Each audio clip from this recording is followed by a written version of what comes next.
What up? Say Stoke G, back with another topic, back with another video. So the title of this video is going to be Section 8 evictions are exploding in 2026. So we can talk about it. So admin notes, thanks again to all the subscribers that have subscribed to my channel.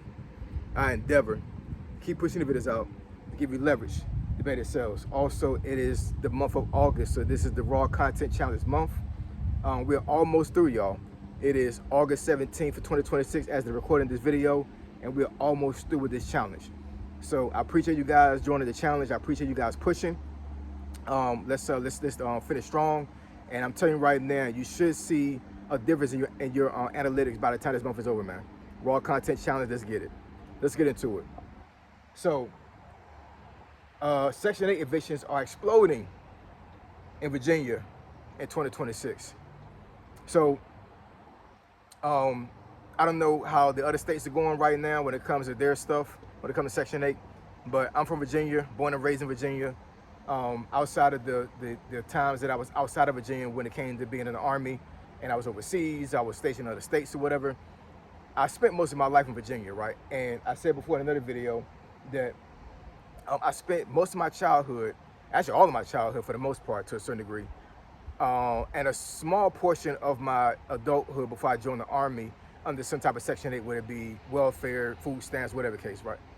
So, you know, seeing this stuff happen in real time and understanding more clearly being an adult how people navigated that stuff, I can have sympathy and empathy for it, obviously. But, you know, I'm telling you, man, it's almost unbelievable to know that there are folks out there that were on Section 8 for damn near 40 years, right? It's crazy. But Virginia not playing no more, man. They are cracking down on some stuff. There's some changes are coming down.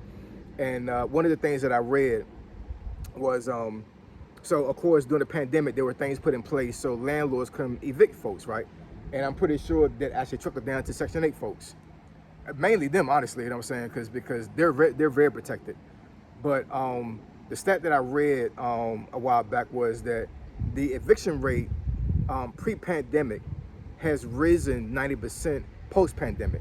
So what that means is that the normal eviction rate that happened before the pandemic is actually up to 90% to what it was before the pandemic. So basically, we're almost back to what it was before the pandemic happened. So what that means is all these rules and all these things that happened during the pandemic are going away. And now folks are really facing, you know, real-time decisions and real-time consequences when it comes to not paying their rent. And one of the things that I think that can mitigate this for a lot of folks is communication. You know, I'm not sure what they call them, what they represent for, like a liaison that they talk to when it comes to them getting a voucher and getting Section 8 in general. But I think a lot of folks avoid talking to these folks. So they know they're behind on their rent. They know they can't pay their rent. And for some reason, they don't communicate. And then I saw these videos out there where these folks are getting evicted in real time and they're acting like they didn't know what was going on. Like, oh, I thought I paid the rent, or, you know, you should have seen my email, all these other things. But I'm sitting like, man, the avoidance is crazy. The avoidance is crazy. The unaccountability is crazy, right? You knew you couldn't pay your rent, man. You knew you couldn't pay your rent, you know what I'm saying? So, I mean, like, you know, just talking to somebody that was in charge could have mitigated some of those things. Now I understand that eventually these landlords got to get their money. I totally understand that. But to avoid a situation totally, like once these folks knock on your door and say that they're coming to get your stuff, like it's too late. It's too late. The court has already gone through the process of eviction. Once that happens, it can't be reversed. I said before, about a year or so ago, when I was stationed in Georgia, and I was in an apartment outside of base, right? And you know, that was during the time of 2008 when the economy was crazy, and I was in the worst financial position of my life during that time. I mean, it was horrible, horrible. I actually got a video under my membership that actually explains that.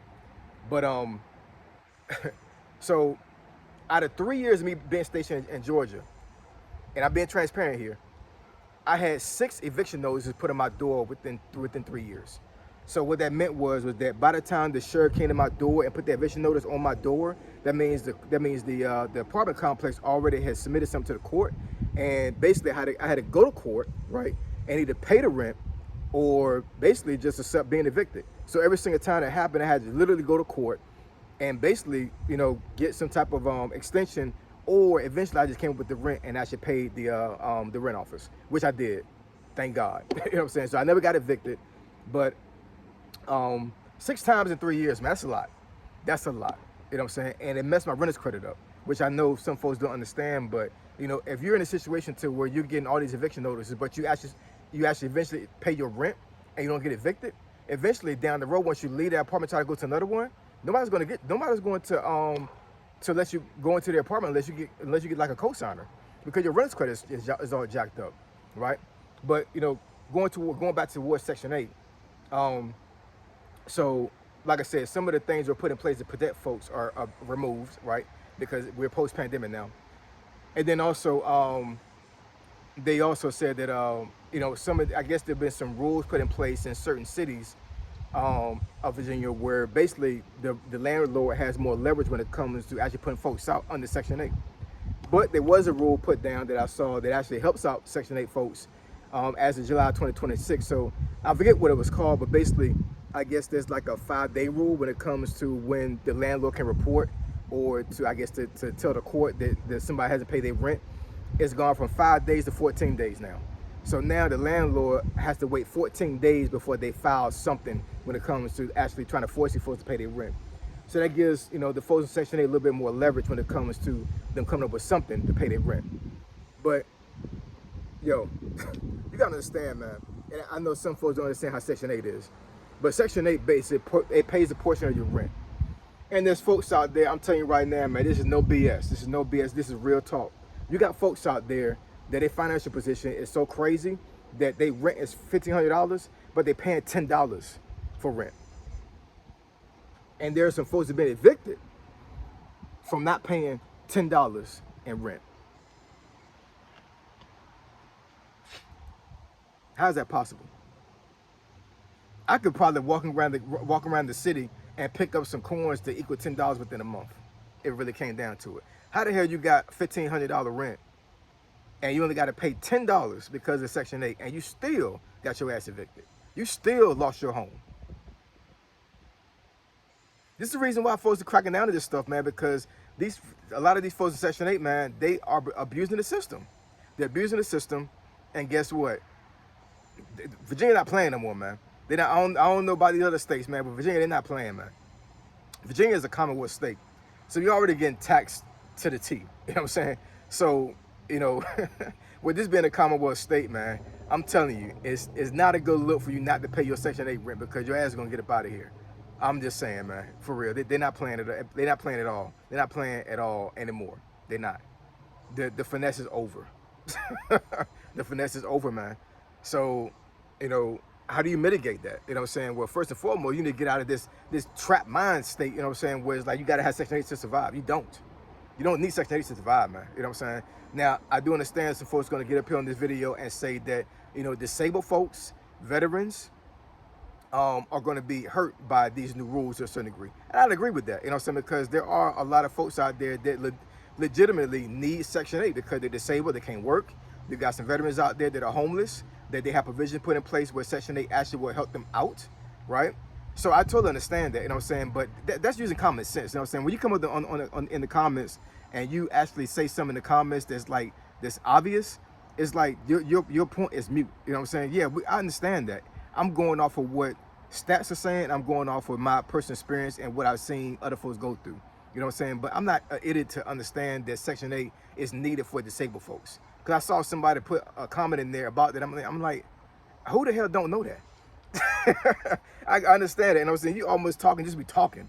I understand. I understand veterans and disabled folks need Section 8. But a lot of y'all folks ain't disabled. A lot of y'all folks are not veterans. A lot of y'all are just lazy as hell and want to sit on your ass and have the government pay for your lifestyle. And Virginia's not having it. You about to be on the streets if you don't figure out something. I'm just saying. You about to be on the damn streets. You know what I'm saying? And honestly, I don't have no sympathy for y'all. I don't. If you are a person right now that is able-bodied to work, and let's be real, it's mainly females, because Section 8 really helps out females, single females with children. That's the main demographic of Section 8. Let's not get it twisted, right?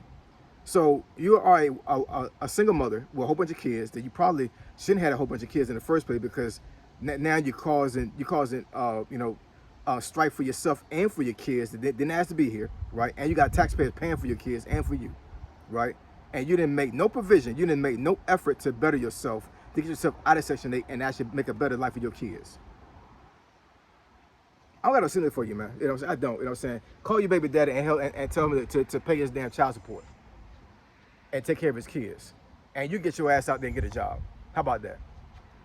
So anyways, drop some comments down below. Let me know what y'all think. I think Section 8 is needed because the way America is structured, we definitely need Section 8. But a lot of y'all don't need it, and a lot of y'all need to get the hell up out of Section 8 and let the folks that deserve it get it. All right? So I appreciate y'all. Love y'all. I'll catch y'all next video. Keep posting, y'all. Say so, G. Signing out. I'm gone.